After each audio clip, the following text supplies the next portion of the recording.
Salam alaikum. Bienvenue dans Instant T, à la partie podcast de la chaîne. Alors aujourd'hui, en fait je dis ça à tous les débuts d'épisode de oh là là, j'avais trop hâte de parler de ce sujet. Mais vraiment, en fait j'avais tellement envie de parler de ce sujet, mais j'étais là en mode bon, je vais pas dire des choses comme ça dans le vent. Moi donner mon avis, moi donner mon opinion, moi donner mon truc. Sans avoir d'études, sans avoir de choses à côté qui appuient, entre guillemets, ce que je peux dire parfois.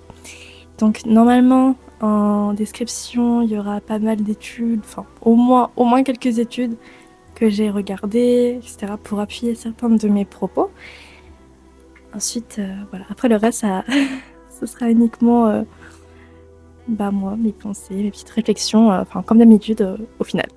J'ai vraiment pris ma tablette, c'est pour ça que là vous voyez mon gros clavier derrière.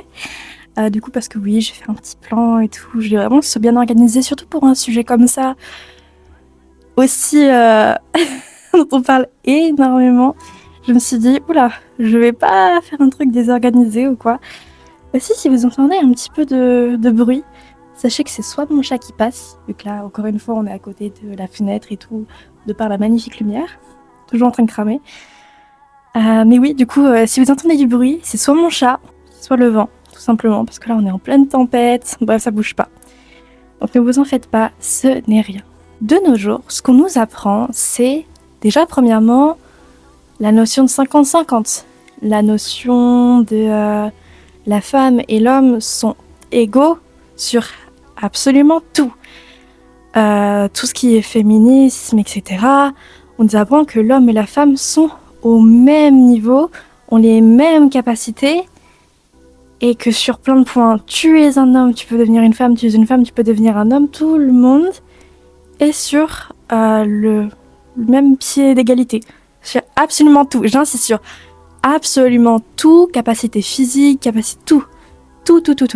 Ce qu'on voit, c'est qu'il y a un taux extrêmement élevé de femmes qui font beaucoup de choses, notamment à la maison, avec des hommes qui ne sont pas du tout reconnaissants, des femmes qui sont épuisées psychologiquement, mentalement, qui n'en peuvent plus, qui tombent dans des dépressions, qui ont des comportements psychorigides par la suite, des hommes absents aussi, des mamans. Et il y a combien de mamans célibataires?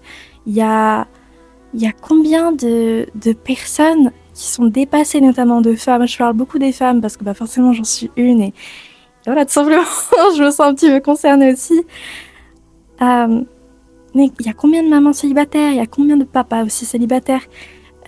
Combien de femmes qui, elles ont fait une erreur, elles sont tombées enceintes et l'homme est parti. Et vous allez me dire, mais Tamara, là d'un coup t'as fait un raccourci de fou. Mais en fait c'est un tout. Aujourd'hui, avec le manque de principes et de valeurs vraiment intrapersonnelles, même interpersonnelles, on nous inculque des choses, une sorte de liberté. En mode oui, tu peux être comme ci, tu peux être comme ça, tu peux être machin, en oubliant notre nature fondamentale, si on peut dire ça comme ça. Là, je vais faire une petite side note. J'avais vu personnellement, une vidéo d'une fille qui parlait de féminité, de comment se reconnecter à sa féminité, tout ça. Moi, j'aime beaucoup tous ces sujets-là. Et je me suis dit, waouh, c'est quand même super intéressant. Pourquoi pas? À la fin de la vidéo, j'ai pleuré parce que j'étais là, non mais c'est n'importe quoi et tout. Et ensuite, j'ai commencé un peu moi à adapter certaines choses de mon comportement, de ma vie, et en fait, je me suis jamais sentie aussi aussi femme, aussi féminine, aussi je sais pas, aussi bien dans ma propre peau, je me sens vraiment en les mots qui me viennent en tête, c'est vraiment des mots en anglais. J'ai pas envie de faire là genre ouais, je suis tellement bilingual queen. mais vraiment genre j'étais là en mode ouais, je me sens vraiment in touch, genre vraiment avec moi. Vous voyez ma vraie nature. Et c'est pour ça d'ailleurs, du coup, ça aussi a pas mal inspiré cette vidéo. Mais du coup, pour en revenir au sujet principal, on en oublie notre nature fondamentale. Voilà, je le dis directement. Pas de raccourci, les hommes et les femmes sont différents. Les hommes et les femmes n'ont pas la même nature. Ce qui est drôle, c'est qu'il y a quelques années, j'étais la première à dire non, mais de toute façon, on est tous pareils, c'est pas vrai, on a tous les mêmes capacités. C'était moi, hein. Les personnes qui disent non, c'est moi, on est tous c'était moi, en fait. Les personnes, c'était moi. Je faisais partie de ces personnes-là. Du coup, comme je viens de le dire, ensuite, là, récemment, il y a quelques mois, j'avais vu cette vidéo-là de cette fille. Et j'étais là en mode, waouh, ok, oui. La morale ici, c'est que, oui, encore une fois, on nous inculque des choses, on intériorise des choses qu'on juge normales aujourd'hui. Le fait de faire des expériences, le fait de faire telle chose. Et là, tu vas me dire, oui, mais Tamara, le 50-50, c'est pas comme ça partout, hein.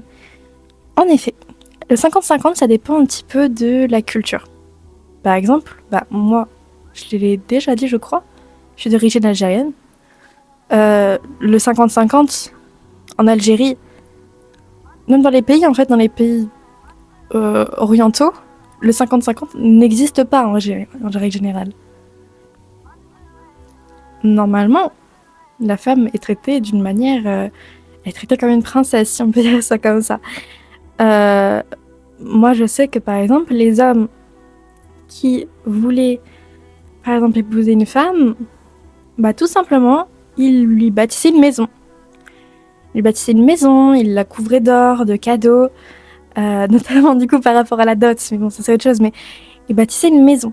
Et là, je me dis, mais pourquoi est-ce qu'ils bâtissaient une maison? Genre, il est fou le mec, il est maçon, genre ils sont tous maçons de profession, genre, d'accord Tamara. Mais non, c'est pas ça la morale. C'est qu'ils bâtissaient une maison pour se marier avec la femme qu'ils voulaient, et par la suite, pouvoir créer un foyer avec cette femme.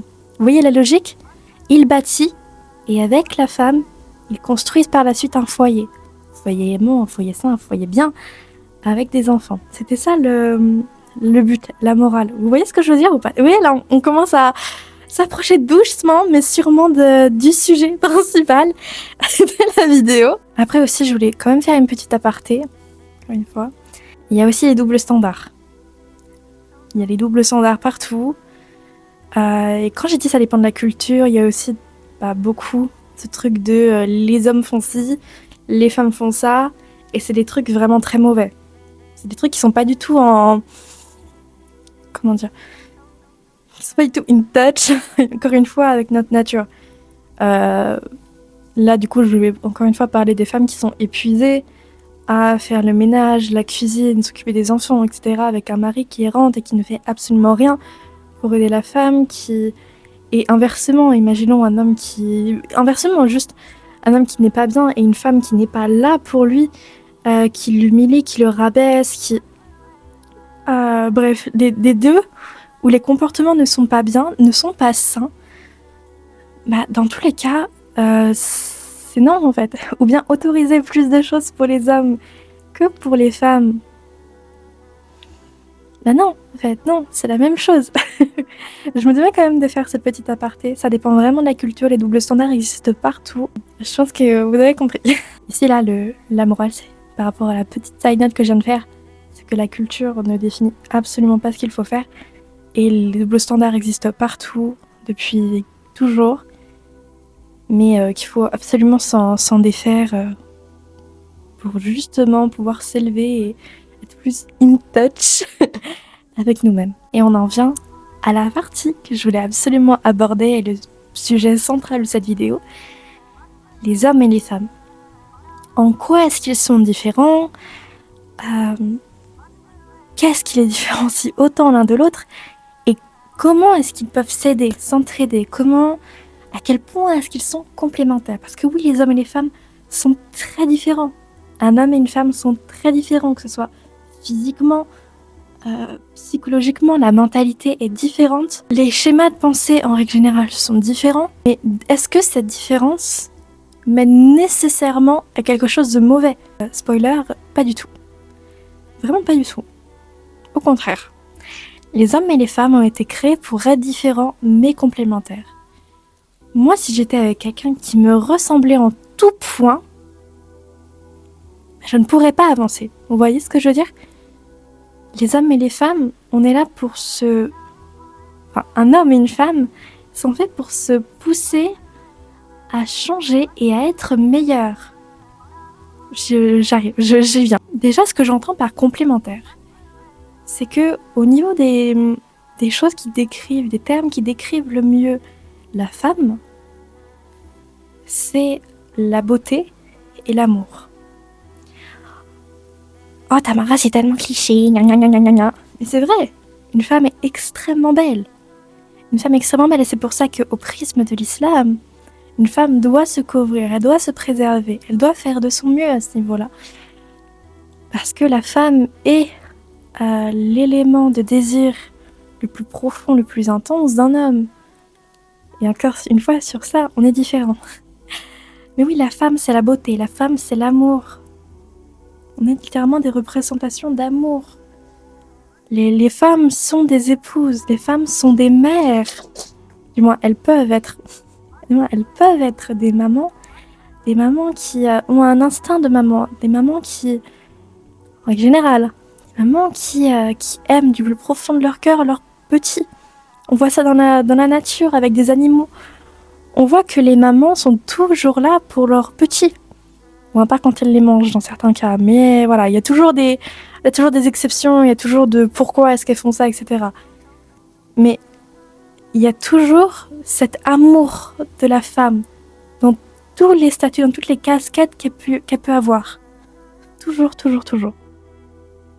Et l'homme, à contrario, ce n'est pas que l'homme n'est pas la beauté ou quoi. L'homme est très beau aussi dans son physique, dans voilà, genre, oui. Mais l'homme est représenté par la force et par la protection. L'homme, physiquement, sera toujours plus fort qu'une femme. Voilà, point à la ligne. Les femmes, physiquement, on est moins fortes que les hommes. Est-ce que c'est encore une fois quelque chose de négatif? Non. C'est juste un fait. C'est comme ça. C'est pas quelque chose de mauvais. C'est pas quelque chose de... c'est pas la honte. C'est pas... Non, c'est juste, voilà, c'est comme ça. C'est pas... Et au contraire, pour une femme, c'est rassurant. Même dans des relations, notamment amoureuses, dans un mariage, de savoir que voilà, on est avec un homme protecteur, avec un homme qui peut nous apporter un sentiment de sécurité. L'homme, c'est la sécurité et la femme, c'est l'amour. Vous voyez ce que je veux dire? Si on devait un petit peu résumer et mettre un ou deux mots sur l'homme et sur la femme. Pour en revenir au double standard, ils n'existent pas en islam. L'homme et la femme sont, oui, sur un pied d'égalité auprès de Dieu. Mais l'homme et la femme ont des droits et des devoirs qui, dans certains cas, sont différents. Par exemple, c'est la femme qui doit veiller sur le foyer. Et c'est l'homme qui doit subvenir aux besoins de la femme, de la famille et des besoins, de manière générale. La femme, si on regarde bien, on est vraiment juste là pour, au niveau des relations vraiment proches, on est là pour donner de l'affection, pour embellir. La femme embellit et l'homme bâtit. Vous voyez ce que je veux dire? On en revient un petit peu à ce que j'ai dit tout à l'heure par rapport à la maison, etc., par rapport à la culture, etc. Mais la femme embellit, la femme donne de l'amour, la femme partage, la femme... Est-ce que c'est quelque chose de mal? Encore une fois, non. Qu'est-ce qu'il y a de mal à donner et à partager et à être une source de vraiment de bonheur, de joie dans la vie de quelqu'un, dans la vie d'enfant, dans la vie de votre époux, si vous êtes une femme, il n'y a absolument rien de mal à cela. J'insiste sur ce point parce qu'aujourd'hui on veut tellement nous faire croire que, imaginons, être femme au foyer, c'est extrêmement mauvais. Genre quoi, comment ça tu ne veux pas travailler? Une femme qui veut travailler, elle travaille. Une femme qui ne veut pas travailler, elle ne travaille pas. C'est aussi simple que ça. Il n'y a pas 1 milliard d'explications à donner. Certaines femmes veulent se consacrer à leur travail pour justement pouvoir, elles, avoir une certaine sécurité financière qu'elles obtiennent par elles-mêmes, pour ensuite pouvoir de elles-mêmes pouvoir subvenir à certains besoins, pouvoir elles s'acheter certaines choses qu'elles veulent par leurs propres moyens. Puis il y en a d'autres, ça va être par le biais de leur époux, tout simplement. Si le mariage fonctionne bien et si l'époux est un bon homme, aussi pas un bonhomme, mais un bonhomme. Aussi, depuis tout à l'heure, je dis que la femme, c'est la beauté, la femme, c'est l'amour, la féminité, c'est vraiment... c'est que... On dirait un petit peu dans ce que je dis que la beauté n'est que physique. Non, la femme en elle-même est la beauté, la femme en elle-même est l'amour, la femme en elle-même, comme je l'ai dit plus tôt, mais c'est un tout. De par le comportement, déjà de par la sensibilité de la femme, on voit à quel point, déjà l'autre, pour moi, la beauté de la femme, c'est aussi sa sensibilité. Ses émotions, déjà juste ne serait-ce que tout ce qui est phase hormonale, etc. Quand on a nos menstruations, le après, bref, les 4, il me semble qu'il y en a 4 grandes phases hormonales durant un seul mois, où on passe mais par des émotions multiples et variées. Et ça, c'est la beauté de la femme aussi, sa sensibilité, sa façon de voir le monde. La femme, c'est la joie dans la vie d'un individu. Vous vous rendez compte ou pas? C'est pour ça que personnellement, moi, je trouve que c'est extrêmement important de s'entourer de femmes quand on est une femme, et vraiment d'avoir des amis vraiment proches qui, elles aussi, considèrent que voilà, être une femme, c'est super, je sais pas, vous voyez ce que je veux dire ou pas? Bref. Et justement, parce que la femme, c'est un tout, c'est la beauté, c'est l'amour, c'est la sensibilité, c'est...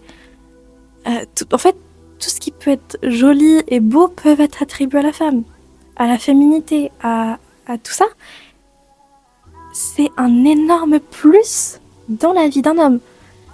Quand vous regardez bien, et ça c'est un truc d'ailleurs dont je discutais avec certaines copines récemment, c'est assez fou à quel point il y a certains hommes, quand ils discutent vraiment franchement avec une femme, et qu'ils s'ouvrent à elle, ils disent mais c'est la première fois que je fais ça. C'est la première fois que je m'ouvre autant à quelqu'un. Avec mes amis garçons, c'est pas possible. Je sais pas si vous voyez ce que je veux dire. Ce que je veux dire, c'est vraiment... La femme apporte quelque chose de très beau dans la vie de l'homme. Et l'homme, parce que je parle beaucoup de la femme, mais peut-être que je ferai une partie sur l'homme directement, parce que c'est vrai que j'ai beaucoup parlé de la femme. Mais l'homme, à contrario, apporte la sécurité. La femme, je pense qu'en tant que femme, on a toujours ce sentiment de... Voilà, on a envie de quelque chose de carré, on a envie de quelque chose de bien, de sain, de serein. Une situation stable, quelque chose... voilà, on n'est pas trop... peut-être de par l'insensibilité, peut-être de par plein de choses même qui sont arrivées dans nos vies, certaines épreuves ou quoi. De manière générale, on n'a pas envie de quelque chose d'instable, on a juste envie d'avoir un sentiment de sécurité, pouvoir, notamment dans une relation, d'être avec quelqu'un qui nous rassure, d'être avec quelqu'un qui nous protège, dans une relation avec un vrai sentiment de sécurité, de stabilité, quelque chose de beau, quelque chose de sain, quelque chose de... Voilà, c'est juste de l'amour, quoi. De l'amour et quelque chose de beau, quoi. C'est tout. Mais oui, surtout ce sentiment de sécurité. Et ça, c'est l'homme qui l'apporte. La femme, au niveau de ce qu'elle apporte à l'homme, c'est vraiment un amour d'une puissance, mais... franchement, encore une fois, là, ce n'est que moi, mais je pense sincèrement qu'il n'y a pas d'amour plus fort que celui de la femme. J'en suis même convaincue, en fait. Par contre, ma luminosité, elle fait que de... Bon. La tempête. Oui, du coup, la féminité, concrètement. Aujourd'hui, on veut nous faire croire que la féminité, c'est quelque chose, voilà, quelque chose de uniquement construit. Non, ça n'existe pas. Alors que en parallèle, il y a tout ce qui est esthétique, féminine corps, coquette corps. Donc on a une idée de ce qu'est la féminité. Mais on ne veut pas l'appliquer en même temps. Parce qu'aujourd'hui, on se dit non, je ne veux pas faire partie d'une case, je veux sortir de certaines étiquettes. Non. Et il y a quelque temps, personnellement, j'avais fait un petit sondage auprès de quelques personnes. Pour toi, qu'est-ce que c'est la féminité, etc. J'avais demandé à des femmes. Et elles m'ont dit oui, pour beaucoup, c'était surtout dans la manière de s'habiller, de se présenter. L'embellissement, c'est quelque chose de très féminin. L'embellissement est féminin. La beauté est féminine. Vous voyez ce que je veux dire? Au final, on en revient toujours au même thème. Après aussi, d'autres ont dit c'est dans le comportement. Oui, tout ce qui est générosité, sensibilité, pudeur. Le fait de prendre soin de soi, de prendre soin de l'autre. Le fait de... En fait, tout ça, ça résulte de l'amour, de la générosité, de la sensibilité, de la dévotion envers soi, pourtant, et envers autrui. Choses qui ne sont pas nécessairement appliquées aux hommes, du moins pas de la même manière. C'est pour ça qu'on est très complémentaires. Voilà, c'est tout. J'avais juste envie de faire une petite vidéo sur la féminité. Moi, personnellement, ce que j'ai pu apprendre à ce sujet, en tant que femme, comment est-ce qu'on est représenté? Voilà, je pense que ça va être la première partie d'une petite série de vidéos sur la féminité. Donc là, c'était une sorte d'introduction. Et voilà. Donc j'espère quand même que la vidéo vous aura plu. N'hésitez pas à me dire ce que vous en avez pensé dans les commentaires. Vous pouvez comme d'habitude me suivre sur Instagram. Je suis pas mal active ces derniers temps. Et voilà. Avant que la tempête ne m'arrive dessus de plein fouet, je vous souhaite une très belle journée, une très belle soirée. Prenez soin de vous, prenez soin de vos proches. Qu'Allah vous préserve. À la prochaine. Salam alaikum.